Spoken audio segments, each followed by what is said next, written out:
If you've ever sat down with a contractor's estimate and felt your stomach drop, you are not alone. Numbers come back higher than expected, sometimes double, or in Craig's case, triple what the realtor told him when he went to get the land under contract. That's today's story, a 19-lot subdivision in rural Idaho that looked straightforward until infrastructure costs started to put the deal way into the red. So here's the question. What do you do when your pro forma no longer pencils out? Do you walk away, or do you reimagine the plan and fight to find a different path forward? So this is called the Westgate Subdivision. It's 19 lots in Idaho, rural Idaho, that we're trying to develop. It's all mapped out, so we just got to put in the infrastructure and then start building. And so I've been waiting eagerly for these prices for the underground contractors, the pavement, the sewer line construction, all that stuff. And for instance, the broker told me that it'd be about $500,000 for the infrastructure, which I guess trust but verify. So I got an estimate. The estimate came in at $1,488,341. So that's 3 times what they had talked about. Do you know, when the realtor was throwing out numbers, do you have any idea what she was assuming in that? She gave me a list, an itemized list from somebody. I don't know who made it. Basically, it had, so many foot of water pipe, so many foot of sewer pipe, so many foot of asphalt, and it all had a number to it.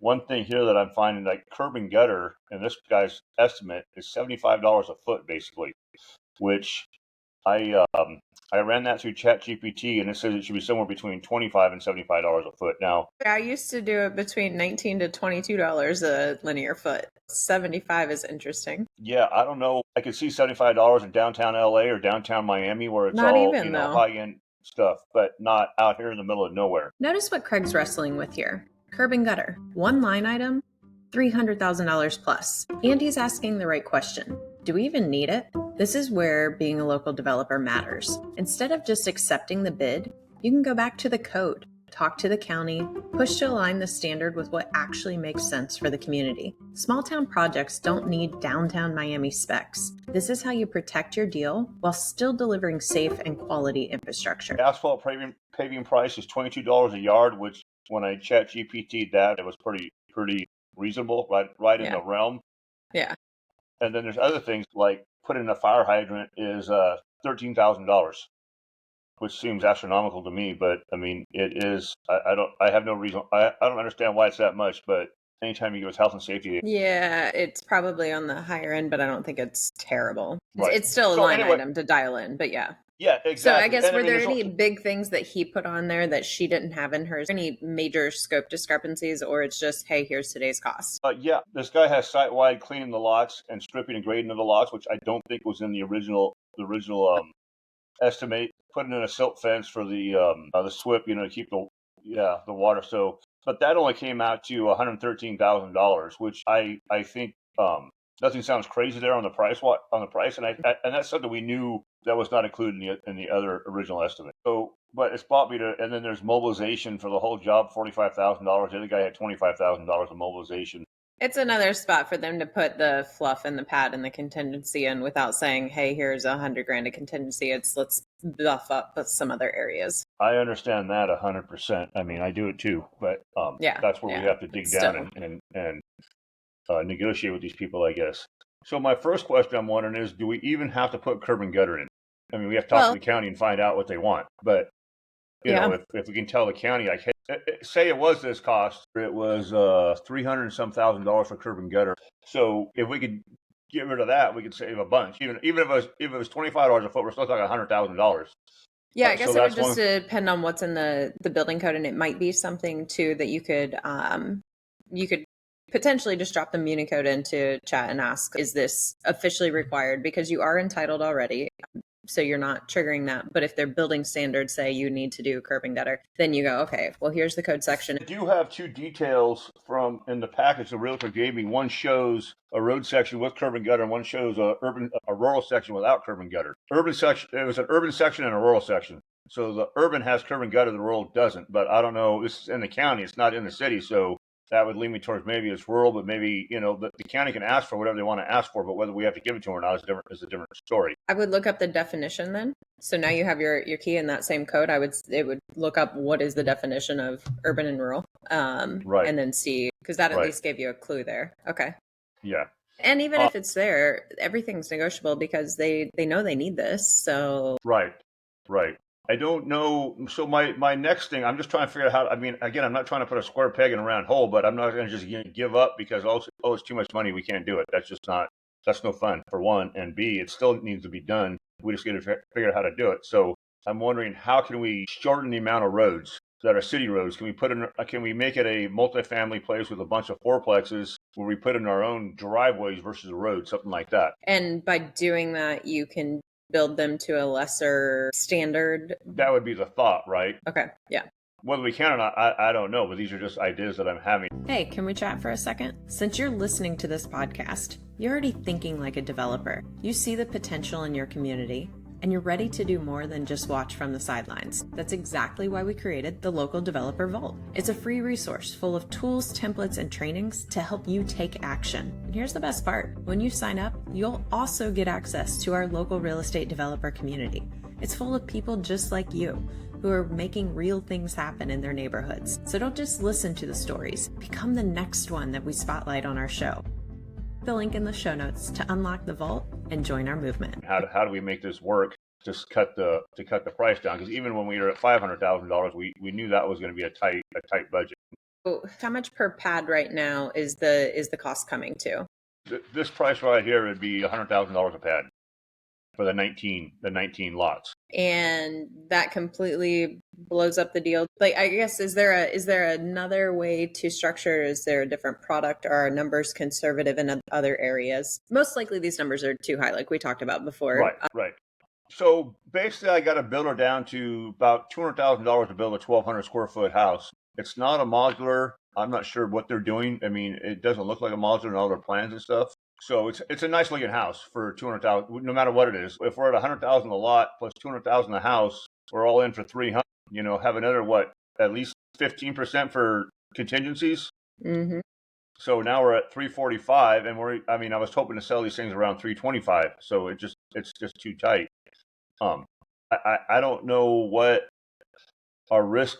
I mean, I don't necessarily need to make $1 million on the project, but I need not to lose $1 million, right? So, I mean, if that contingency never hits of $45,000, that's great. But if it does hit, and we know something will hit, that gets ate up in a hurry. So what I'm saying is, I don't know how much we need to profit we should have and how much contingency we should have that hopefully would be profit, but we can't count on. For the sale price that you were hoping for, was that because it was a number that you knew the locals could afford to pay? Was that what the comps are coming back at? How did we get to that number again? It was a number that we figured the locals could afford based on getting USDA ag loans and things like that, 5% down. Now I am, wondering how many step-up buyers do we have with people who bought their houses before COVID for like $100,000, and now say their house were at $250,000, so they got $150,000 in equity, and the locals could be buying the used houses, and the people who step up could be buying these houses. I mean, so there's more market than just the basic home buyer who's never bought a home before, who doesn't have a high income. I tried to find statistics on, how many people are move up and step up buyers, and they really don't show that anywhere. I guess the local realtors would have more information on that than the other things.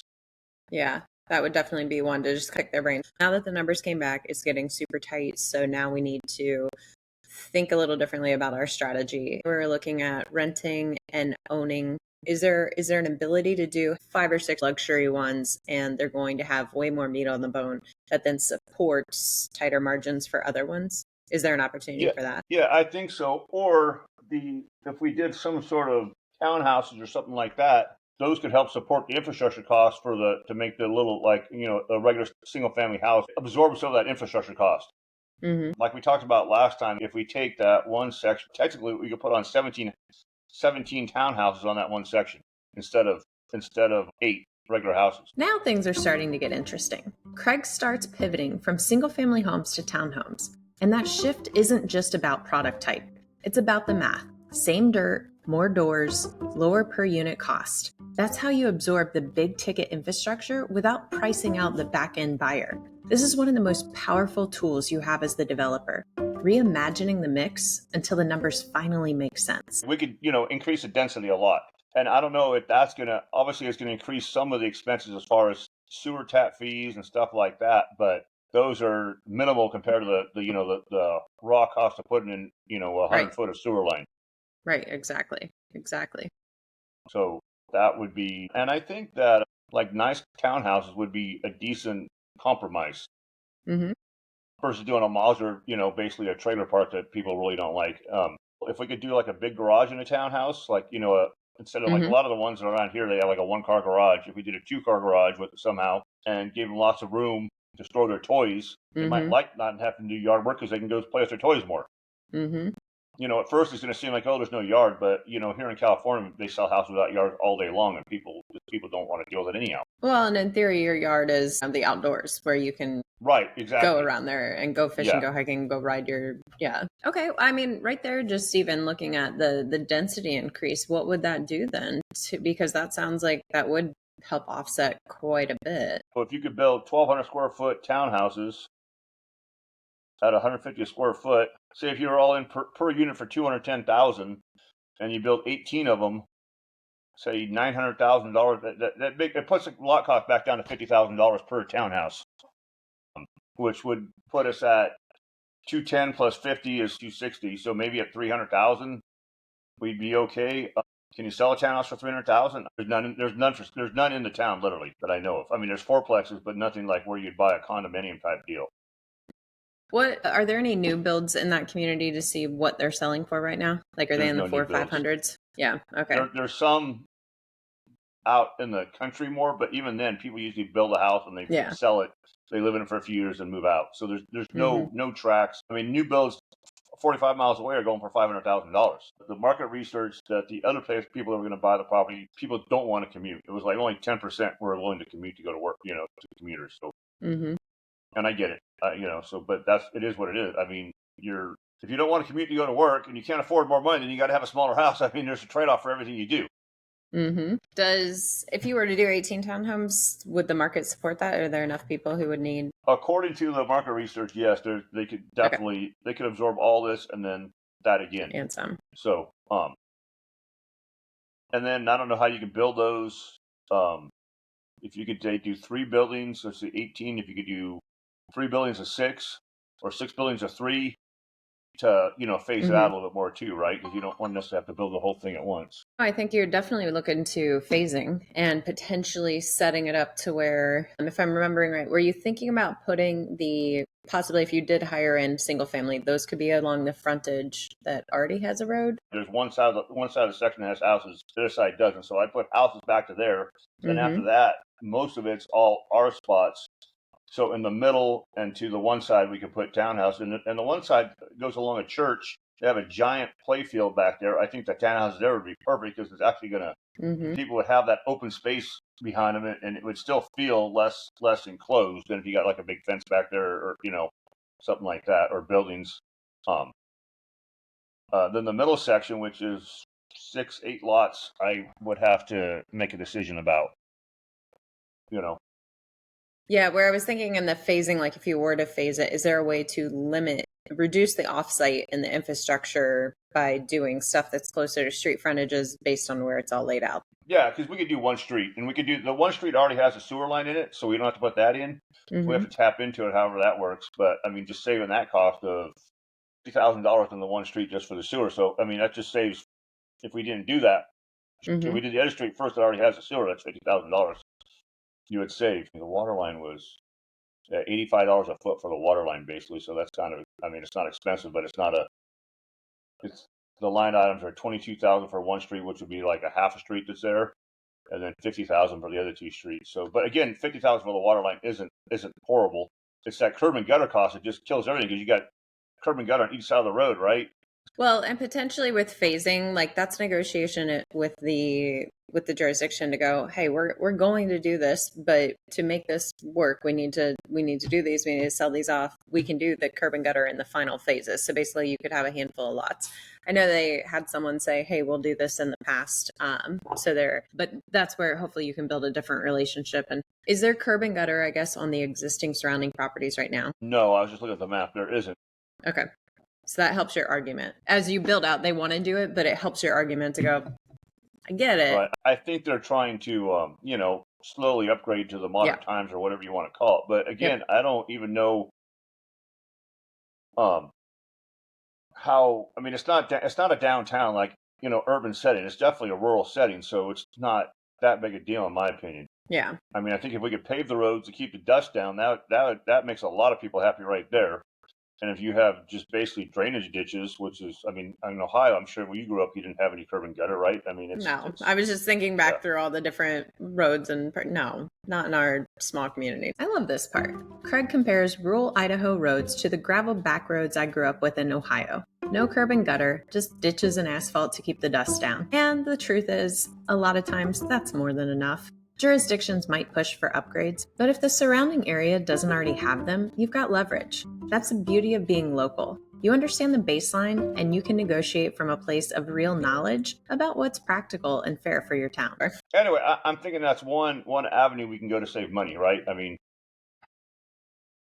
like the fire hydrants, we're not going to get away without doing that stuff. The manholes are the manholes, the sewer. But if we cut it down to just the bare necessities, that 1.4 million could turn back into 500,000 or 700,000 and make it practical. I do think, based on everything we just tossed around, maybe the original plan doesn't work, but there are ways to make this work. So what do you think the next steps are on this one? I know last time we were talking about potentially getting it under contract with the realtor. Did anything happen with that? Did that stall out? No, it's kind of stalled out right now. Last time I talked to her, she called me about another property she wanted me to buy, and she said we had time to wait on this. I'm going to call her this afternoon and see where we're at. I'm planning on going back up there and maybe next week or the week after. Hopefully, maybe we can make an offer by then and at least have some sort of something official in the works and still have our due diligence baked in. And then I need to talk again to the county, the supervisors, the building department about putting condos. It says it's zoned that, so I need to kind of like find some pictures of some condo communities that kind of would look good so I can show people what it would be, I think. And you're saying condo, but townhome? Yeah. So, like I said, I would. Yeah, it's going to have an HOA and all that kind of stuff, which costs. I mean, I still think it would be minimal in the whole thing. Yeah, more so just paperwork and getting it set up right. We try to keep half of the condos also so that we can control the HOA. Obviously, I don't know about the single family houses, but so that section in the middle is what we would maybe leave that as a game time decision whether we build condos there or houses, depending on how it went over, Exactly. That's where if you do it in phases, it allows you time to do that too. Where I'm thinking about putting the condos first is that would have the most infrastructure, but it's only another $50,000 for the sewer line, so it's not like it's that much more. I think you'd have to use a big garage. Yep. So I will be looking for like big triplex plans, maybe. I don't know. What do you think? Should I try to make it all one building? Did I make it 6 buildings? What would you?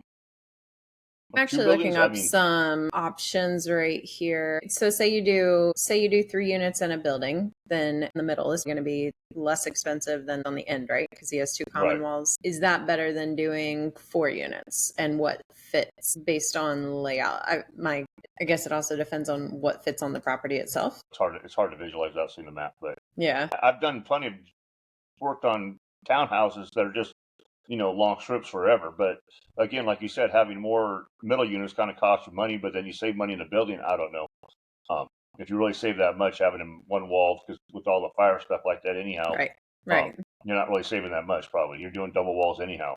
You're just so gaining like how many can you actually fit on that portion of land. Right.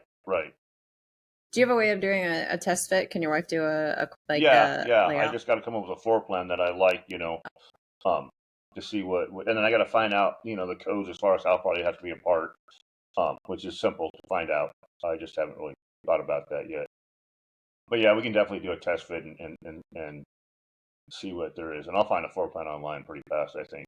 Okay, well, I'll find out about the curb and gutter for sure.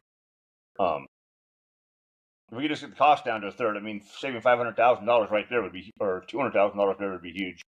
And if somehow we can get this whittled down to, I mean, I think 750 would be kind of our magic numbers. And I'm going to guess no, but that storm drain lot, for why they were. I'll find out about that tonight too. Why they want to hold that, but my price does not include that also. So I mean, that's another potential, small amount of money. But I'm hoping it's more of just moving dirt. So maybe it's another 50,000.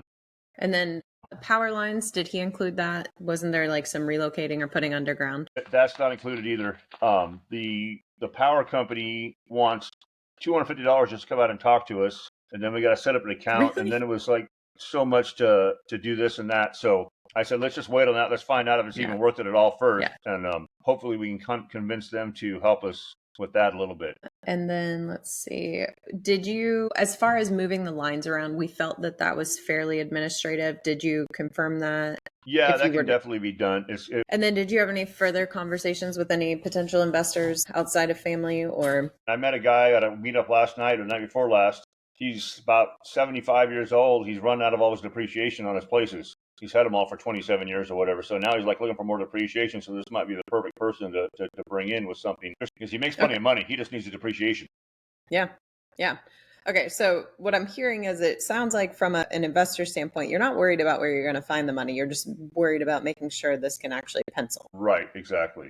Okay. So what do you see as the next biggest steps for this one to further define the plan so you can know the layout and the other stuff? Well, I think we need to figure out how many units we can put on that lot, what it's going to cost to build it. It's still, I mean, I don't know if I'm doing analysis paralysis, but again, it's still got to make money. Well, and what I'm wondering is because construction is your strong suit, are you spending a lot of time on the numbers when figuring out how many lots, how that works, what the unit mix looks like, and what can fit? It might be a bigger priority, and like talking to the county, doing a quick fit to see what can actually fit, because that's going to drastically, if you're able to go up to 16 to 18 and double the density when you go to 3 or 4 unit townhome buildings, that could completely change. And not that it throws the numbers out and makes it to where, okay, it's an extra 500,000, not a big deal, but that it makes it less significant, I guess. Right. Yeah. So I guess I need to just get the layout and have a rough idea, like what would we need to build them for, and what kind of profit do we have to pay for each, per unit cost, and what can we sell them for? Mm-hmm. Which, again, what we can sell them for is still a little bit up for debate, just because the realtors tell you what you want to hear and not the truth necessarily. Oh yeah, we can sell them for this easy. What should I be doing next? I just think you're getting too lost in the numbers, and that it's figuring out with the county those lot lines and what that density could actually legitimately be, and then also going, is curb and gutter truly an issue, and then getting the dirt tied up. I find it the same way for me when it's stuff that I specialize in. You can spin our wheels too long in the area that we're good at when it's like, actually these 3 things are going to move the needle. Mm-hmm. Okay. Well, definitely. And I'll send you the summary back, but I think that there's definitely a county conversation, and definitely with the property owner to dial that in more. Funding's not going to be an issue. And then you could use the swag number from the single family home, but I think knowing your density and what the county actually will allow, and then using that to reverse engineer and come up with a phasing plan, I think that's going to go a long way. Okay. Yeah. Reverse engineered. I think that's what we need to do. Okay, I'll email the county and see what they have to say. I guess I'll kind of just give them a rough idea what I want to do. Is this going to work? How would this work? Or do I do? Yeah, this is the time where you're not spending a dime, you're just spending your time. Right. That you lay it all on the table and it's like, if you're not going to approve this, like, let me know. But I have been looking at the numbers and trying to make this work. And if we're able to move these lines along and get some more density, we can then pay for all these capital improvements to bring in the utilities, to build the roads, the curb gutter, to underground the power lines. But we do need more density. So here's what I'm thinking. What do you think is possible? Yeah. And then if we do that, then what is the step for future sale? We would like these to be first-time home buyers or step-up home buyers for us to sell them individually. What is that condo process? So I think if you can figure out the density and layout and then go, okay, and the reason you say I would like this, you're showing the community benefit. Like, I'm not trying to sell to investors. I would like people to own their own property and build wealth. And then that way they see the 2 steps and they go, okay, well, we can't do it this way, but we could do it this way. Right. And I can take these numbers to them and say, hey, this is where we're at. Yeah. I mean, if you guys want to pay for the roads, that's great. We'll do it.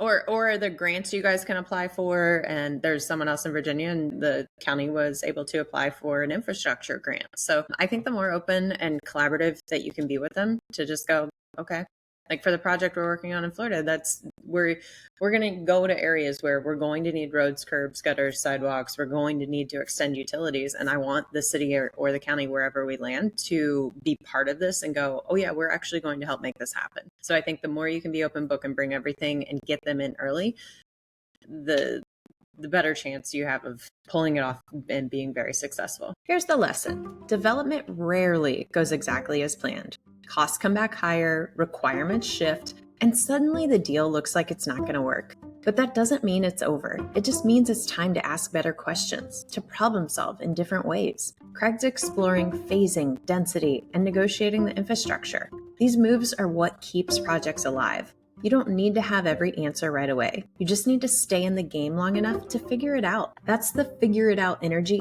every local developer has to bring. If you love this minisode and want more boots on the ground stories from real people building in their own backyard, subscribe to the Local Real Estate Developer Podcast on YouTube, Apple, and Spotify.